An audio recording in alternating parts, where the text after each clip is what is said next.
Welcome to another episode of Michele in the Kitchen.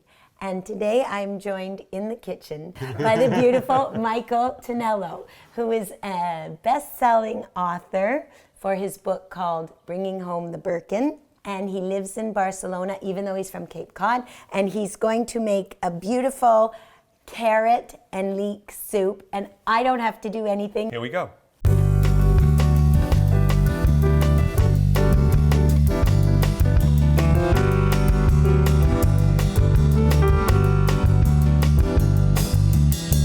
So for this soup, we need obviously carrots, leeks, garlic, salt, pepper, a little bit of maple syrup, a little bit of olive oil, and either chicken broth or chicken bouillon. Chicken bouillon works really Shocking well. and appalling in Michelle's kitchen, but that's okay. But it's super easy and quick, Right. and not everyone always has fresh chicken bouillon. Okay.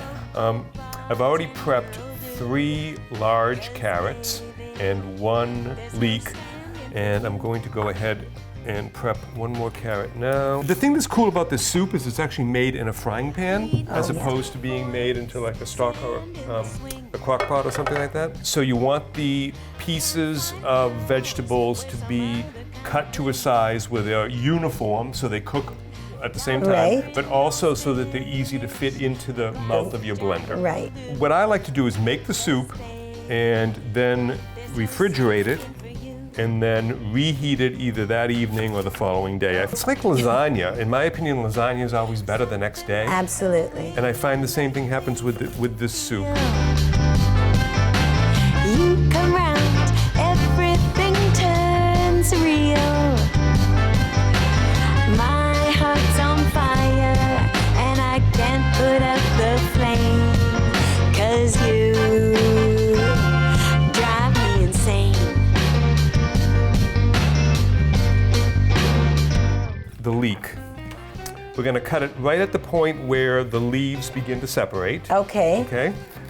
I cut the leek almost all the way through Right. so that you can fan it Oh, yes. and run it underwater as you fan. Wow. And you can see the dirt or sand Yes. when you fan it. It's as simple as that. All right. That's Because why. there's nothing worse than eating a Grit. soup or grits, unless you're making grits. And then it would be right, then it okay. would be okay. Then this all goes in to your frying pan. You know any jokes? A horse walks into a bar and the bartender says, "Why the long face?"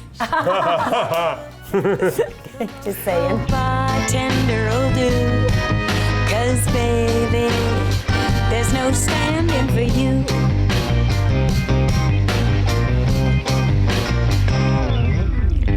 Lead lost her voice, sand in the swing. Okay, chicken bouillon. Throw it in the pan. My secret ingredient, What is it? homemade maple syrup. I think it was made here at the house. So we're going to use 2 to 3 tablespoons of maple syrup. It doesn't have to be homemade. Doesn't have to be homemade, but it should be maple syrup and not that stuff that's Right. like, That's just sugar. it's sugar, corn Right. syrup and whatever. Right. Okay. Real Now, maple syrup. a little bit of olive oil. Right. It's probably about 3 or 4 tablespoons of olive oil. Yeah, just a bzzz. Exactly. On fire, and I can't put out the flame, 'cause you drive me insane. 3 cups of water. That's 2. 2. And it doesn't have to be exact. I mean, to me, whatever. exact is when you're maybe baking. Oh, When you're I don't baking. even do exact when I'm Right, baking. Right, but you know, sometimes you need to be exact with like baking It's all soda to or baking flavor. powder. Exactly. Everything it's all is, to you know. flavor. A little bit of salt and pepper. You don't need a lot of salt because the bouillon actually has right. salt in it. So Right. a little bit of salt. We're gonna put in a couple of cloves of garlic. Very Garlic is king, onion is queen. Exactly. It's so good for your blood. It is. Not the greatest for your breath. Just don't kiss anyone after you've eaten a raw clove. Otherwise, you should be okay. Next, we put a lid on this and we cook it for about 30 minutes. You Oh. want it all to be soft. Is that on high? I put it I on high. started on high. As soon as the water comes to a boil, then I put it down to simmer, and that's when I let it go for about 20 to 30 minutes. Perfect. Okay? Lead lost her voice, sand in the swing. Can't find pearls, wear some other kind of bling. Dom Perignon's finished, a glass of Jack will do. 'Cause baby, there's no standing for you. We are back 20 minutes later. And we're going to ladle the vegetables into the blender. The vegetables are all nice and soft now, and all those flavors have all mixed up together. Somebody once asked me, why do you need the olive oil? And the reason for the olive oil is, since we don't use any cream in this soup, Right. the olive oil is what gives you Rich. sort of that creaminess, Yeah. the richness. When you blend it all, it gives you that little bit of creaminess. Yeah, my So- husband can't have cream. Right, and He won't eat a creamy soup. yeah, and you know what? My partner doesn't like cream either. Yeah. So this is all about tasting like carrots Yeah. and leeks.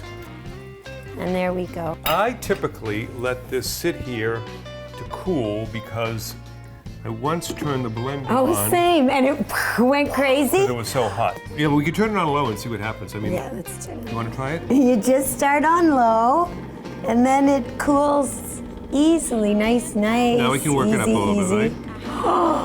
Look at that. Oh. Dun, dun, dun. Oh, that's beautiful. Is that enough? I would let it go a little bit more. You don't want to have it like creamy and then a big chunk, one big chunk. So super easy. Okay, it's good. Thank you. It's hot though. Don't burn yourself.